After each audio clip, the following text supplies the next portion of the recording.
Federal government warns states of possible flooding from release of water from Lagdo Dam.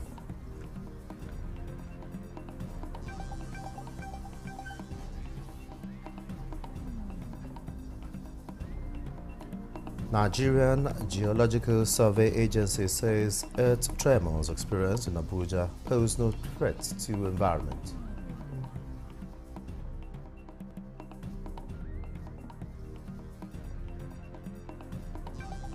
Nigeria Security and Civil Defense Corps deploys over 6,000 personnel for Edo governorship elections.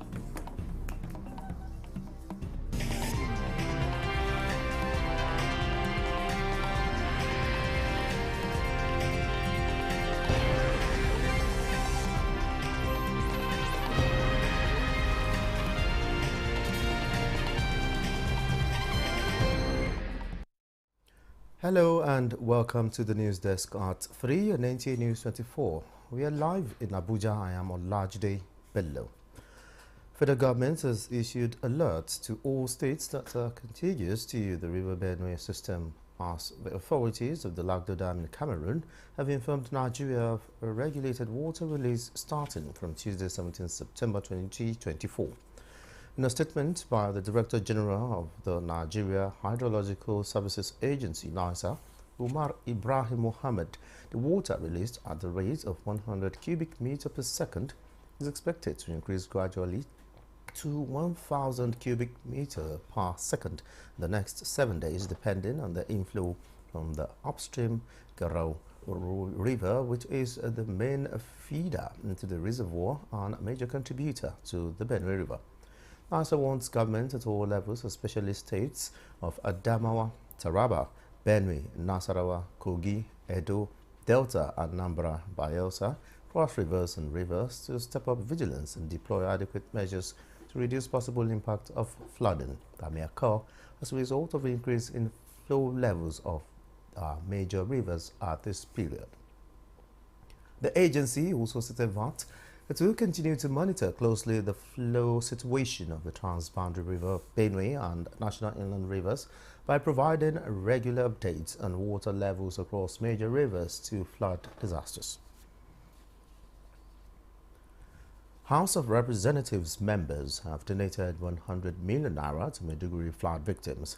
This was announced by Al-Hassan Ado Dagoa, who led the House delegation to commiserate with the government and people of Borno over the flood disaster affected over 2 million people in Maiduguri and environs. At the instance of the Speaker and the entire membership of the House to sympathize with the government and people of Borno over the disaster that massively disrupted social and economic lives of millions. We as a House will be poised for accepting any attempt of intervention from the federal government, as the case may be, even if it means coming up with a special intervention that will require appropriation to address this and similar other cases in the Federal Republic of Nigeria. My sincere gratitude to the Speaker of the House of Representatives and in particular this very important delegation for commiserating with the government and people of Borno State over the recent flooding that has severely affected the social economic activities of the people of the state. The House of Representatives delegation also visited the Shehu Borno, Abubakar ibn Umar Garba El Kanemi, on a similar mission, during which they prayed Allah to avert future occurrence. In Maiduguri, Mahmoud Goni, Nta News. Nigeria's flood management experts are advocating robust policies to drive effective flood insurance and utilization of ecological fund. The experts suggested these and other issues in Good Morning Nigeria while addressing ecological fund management hurdles and exploring flood insurance to mitigate the country's recurring flood disaster. Olusheye Adiabu reports. According to Pastor Femi Bejide, Director of Operational Hydrology at NISA, Nigeria's geographical location makes it highly susceptible to devastating floods. Dr. Owolabi Abbas, chairman of the Chartered Insurance Institute of Nigeria, Abuja branch, emphasizes the crucial need for flood insurance and effective utilization of ecological fund for sustainable development. Now, river flooding is about to start. So we have move from the floodplain. Move from the floodplain. Don't even build there. So when we say government is not doing this, they are. Attitudinal issues also, problems are also there. Many people doesn't care, they don't bother. All they needed is palliative, like Pastor said. They are not even aware that this my property could be threatened by flood or earthquake. But if government supports insurance in Nigeria by having a law that says everybody must insure. Other guests stress the importance of reviewing existing measures to manage flood. They recommended strengthening awareness and flood preparedness mechanisms, particularly at the sub-national level. There is that real need, as all of you said, for awareness. All our dams and all flood detention ponds, there's need for assessment, risk assessment on a yearly basis. The critical role the civil society is playing in other sectors, we need to see it in the aspect of environment, trying to hold leaders to account. Nigeria's unique geography, with its tropical monsoon climate and varied elevation, contributes to its flood-prone nature. The country's location in the West Africa, bordered by the Gulf of Guinea, Lake Chad, and several rivers, including Niger and Benue, increases its vulnerability to flooding, the guest noted. In Abuja, Olusheye Adiagbo, Nta News. The Nigerian Geological Survey Agency, NGSA, has allayed fears over earth tremors experienced in Mpape, Katampe, Maitama, and other areas of the Federal Capital Territory. A statement by the Director General, Professor Olusegun Ige, disclosed that NGSA monitored the tremors and found them to be low and did not pose any threat to the environment. The statement notes that the monitoring station NGSA 5 at Katampe has been capturing several significant ground motions with high moment magnitudes in the past 5 days, beginning from September 13, 2024 till date, and only one mild event was recorded on September 13th. Six of these events were captured on the 14th of September, while over 21 events were captured on the 15th with higher intensities. NGSA advises residents of the affected areas to be calm as the situation is being monitored. The Nigerian Air Force has commenced the airlift of election materials for the Independent National Electoral Commission (INEC) to Benin, Edo State, ahead of the upcoming governorship election scheduled for 21st September 2024. Deputy Director Public Relations and Information Group Captain Kabir Ali indicates that this move is part of a broader effort to ensure timely and secure delivery of sensitive materials necessary for the smooth conduct of the elections. The airlift operation demonstrates the collaboration between NAF and INEC aimed at facilitating logistics and ensuring a peaceful election process in Edo State. The Chief of the Air Staff, Air Marshal Hassan Abubakar, earlier during a recent meeting with the INEC Chairman, Professor Mahmoud Yakubu, reiterated NAF's commitment to providing airlift for the swift movement of electoral materials. This is in fulfillment of NAF's constitutional responsibility of providing military aid to civil authority. And the Nigeria Security and Civil Defense Corps, NSCDC, says it has deployed 6,433 personnel ahead of the governorship election in Edo State. A statement by the NSCDC spokesman, Afolabi Babawale, quoted the Commandant General of the Corps, Ahmed Abubakar Audi, urging the officers to remain non-partisan and discharge their election duties professionally. It says, as the agency responsible for the protection of critical national assets and infrastructure, the Corps will work to secure election materials, both sensitive and non-sensitive, before, during, and after the election. Voices of Change plays a pivotal role in shaping a more equitable Nigeria. proving that media, when wielded thoughtfully, could be a powerful tool in driving societal transformation.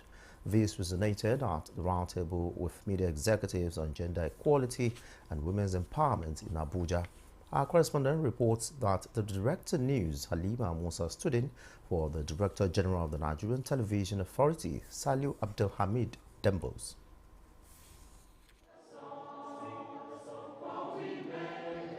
At a prestigious roundtable in the nation's capital, media executives from across the country gathered to address a pressing issue: gender equality and women empowerment. The room buzzed with a mix of anticipation and determination as leaders from major media houses prepared to tackle the disparities that had long persisted in their industry. The national gender provides a framework for integrating gender equality into all sectors of economy, with the ultimate goal of reducing inequalities and enhancing participation of women in socio-economic and political development. The executives nodded in agreement, acknowledging that the time had come to shift from acknowledgement to action.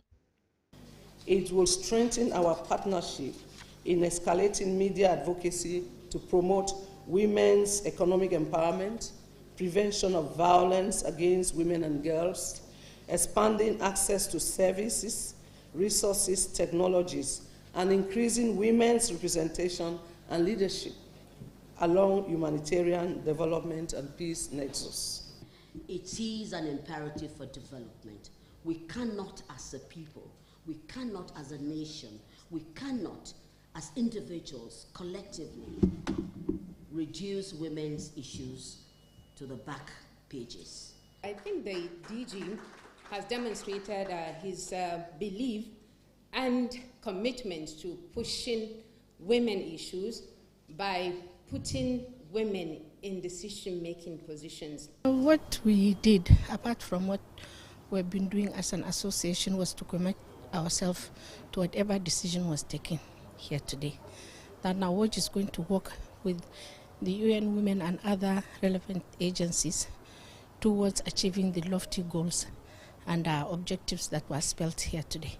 The executives left with a renewed commitment to fostering an environment where gender equality wasn't just a topic of discussion, but a reality woven into the fabric of their media narratives. Olajide Bello, Nta News.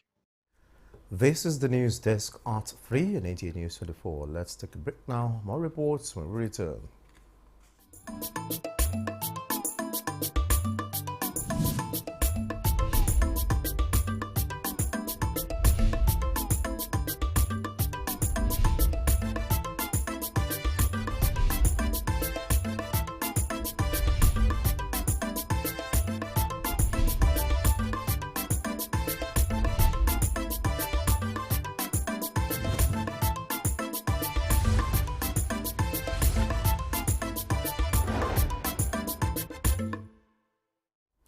Thanks for being there. The Federation Accounts Allocation Committee, FAC, has announced the sharing of 1.203 trillion revenue among the federal government, state and local government councils for August 2024. Revenue distribution was revealed at the FAC's September meeting in Abuja. The 1.203 trillion total distributable revenue comprises 186.636 billion statutory revenue, 533.895 billion value-added tax revenue, 15.17 billion electronic money transfer levy, and 468.245 billion exchange difference revenue. Total revenue of 2.278 trillion was available in August, deductions totaling 1.074 billion. The federal government received 374.925 billion, while state governments got 422.861 billion, and local government councils received 306.533 billion additionally. 99.474 billion was allocated to benefiting states as derivation revenue. Revenue streams that recorded decreases in August include oil and gas royalty, petroleum profit tax, VAT, import and excise duties, electronic transfer levy, CET levies and companies' income tax. Excess crude accounts balance stands at $473,000. The long-standing challenges in the petroleum sector can soon become a thing of the past if Nigeria can embrace local initiatives such as the Dangote refinery. This was the core message at a media briefing in Abuja convened by the Coalition of Energy Reform Lawyers and Activists, which says that Nigeria is poised for significant industrialization if local refineries are allowed to work optimally without hindrance from any quarters. They appeal to NNPC Limited to work in synergy with the now established Dangote refinery to ensure sufficient and affordable petroleum products for Nigerians. The establishment of the Dangote refinery represents a beacon of hope for Nigeria. The refinery, with its vast capacity to meet the country's daily fuel needs, offers a genuine solution to the energy insufficiency that has plagued the nation for decades. It is a wholly indigenous initiative with billions of dollars in investment aimed at ensuring that Nigeria, an oil-producing nation, is finally able to refine its crude oil and reduce its reliance on imported petrol. Nigeria's economic development hinges on quality leadership that is streamlined down to the subnationals beyond the center. Founder, Goten Leadership Center, Lionel Zakuri, and other experts are unanimous about this view ahead of the 2024 National Leadership Conference. The Leadership Conference is on the heels of current Nigeria's economic structure and the need to equip Nigerians with tools that will help them maximize available resources for growth.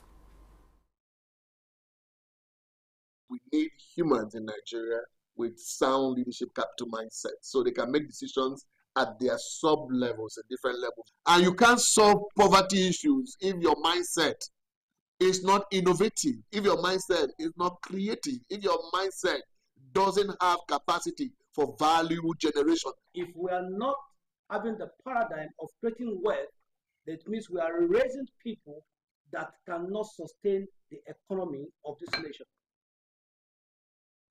The conference on the 20th to the 21st of this month with the theme Leadership Capital for Wealth Creation is featuring international and national leadership coaches and advocates of good governance. The Indian High Commissioner to Nigeria emphasizes India's commitment to providing a platform to improve development and promote trade and investment opportunities in Nigeria and at large the world. He gave the commitment at the event marking this year's Indian Technical and Economic Cooperation ITEC Day in Abuja. Steve Lona has a report. The Indian Technical and Economic Cooperation ITEC is aimed at building cooperation and partnership with Nigeria and other countries of the world for a mutual benefit in the various fields of human endeavor. The Indian High Commissioner to Nigeria, in his remarks, says ITEC dates back to 1964 and it addresses the needs of developing countries, including Nigeria, stressing that it is one of the oldest institutionalized arrangements for international capacity building. The commitment of Government of India for upgrading the skills of all our friends along in the global south is certainly there, and we would continue to help and go along with the journey with you. Representative of the Permanent Secretary, Ministry of Foreign Affairs, told the alumni and other guests that ITEC is a testament of Nigeria's strong bilateral relations with the Indian government. I extend my gratitude to the government of India for the commitment to capacity building in Nigeria. ITEC program has empowered Nigerians of various categories with skills and knowledge. The event was interspersed with music performances led by Ado Abdulkadri. The training and skills I acquired were more than just tools for professional growth. They became the foundation upon which I built my understanding of cross-cultural collaboration. So India is a place to be, and when you look at them in every area, you will know indeed there's no mistake in having good economic relationship and some military ties with India. The training was for postal officers. It was a very beautiful experience, so full of knowledge, and India was very accommodative. We enjoyed ourselves. The Indian Technical and Economic Cooperation, ITEC, which started in 1979 in Nigeria, is the leading capacity building platforms of the Ministry of External Affairs, and it has spread to more than 160 countries of the world. In Abuja, Steve Lonai, Nwaokolo, Nta News. Nigeria and China are strengthening their cultural ties through events like the recent culture lecture organized by the Chinese Embassy and Chamber of Commerce. The event also celebrated the 75th anniversary of the People's Republic of China and the Mid-Autumn Festival, highlighting the importance of cultural exchange in fostering diplomacy.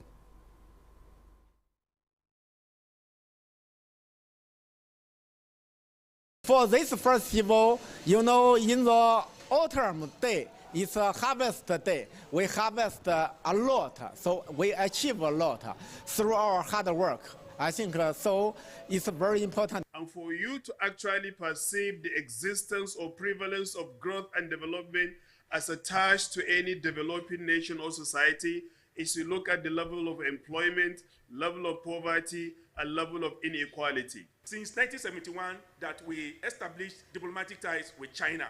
So Nigeria has been promoted. So that should put Nigeria on to deliver people-to-people programs and actions. China-African cooperation has the capacity to contribute practical input, practical aggregate to our national recuperation. I see a positive prospect if African leaders will give serious thoughts to the Chinese economic model. The Mid-Autumn Festival, also known as the Mooncake Festival, symbolizes reunion, gratitude and harmony between Nigeria and China. By promoting cultural understanding, both nations aim to leverage the cultural and linguistic exchange to demonstrate the power of diplomacy. This is the news desk at 3 and Nta News24. Here's a recap of our top stories. Federal government warns states of possible flooding from release of water from Lagdo Dam.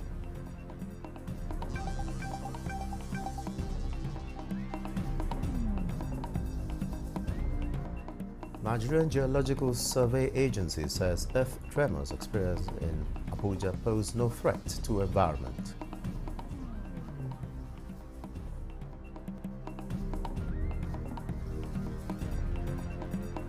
Nigeria Security and Civil Defense Corps deploys over 6,000 personnel for Edo governorship election.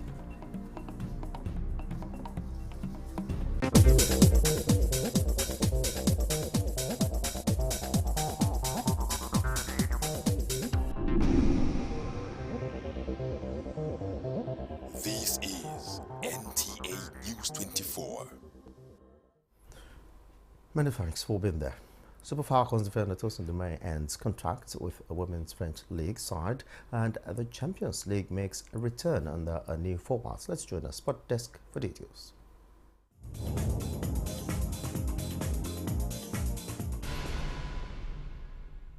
Super Falcons defender Tosin Dumai has parted ways with French outfit Stade Cameroun's side Stade de Reims after just 2 seasons at the club. Dumai made the disclosure on her social media, expressing her gratitude to the club and their supporters. The 22-year-old joined Reims from Rivers Angels in 2022. In her 2-year spell with Reims, the Falcon star made 26 appearances, 11 of which were in the last season, where she scored 1 goal. Meanwhile, following the meeting of the CAF Executive Committee in Nairobi, Kenya, CAF President Patrice Motsepe confirmed the dates of the African Nations Championship CHAN 2024 tournament to be played between February 1 to 28, 2025. The first round of qualifiers will be played on the weekend of October 25th to 27th, 2024. CHAN is scheduled to be hosted in East Africa, as CAF will communicate in due course stadiums and other venues to be used for the competition. Senegal are CHAN's current champions after defeating hosts Algeria 2 years ago in Algiers.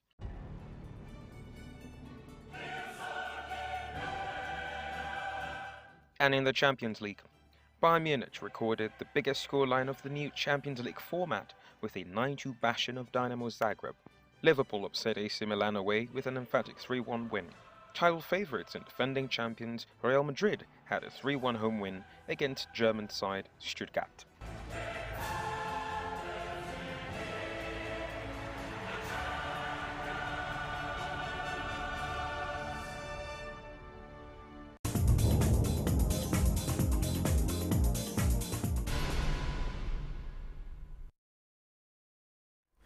And that concludes the news desk at free on Nta News 24. Thanks for watching. I am Olajide Bello.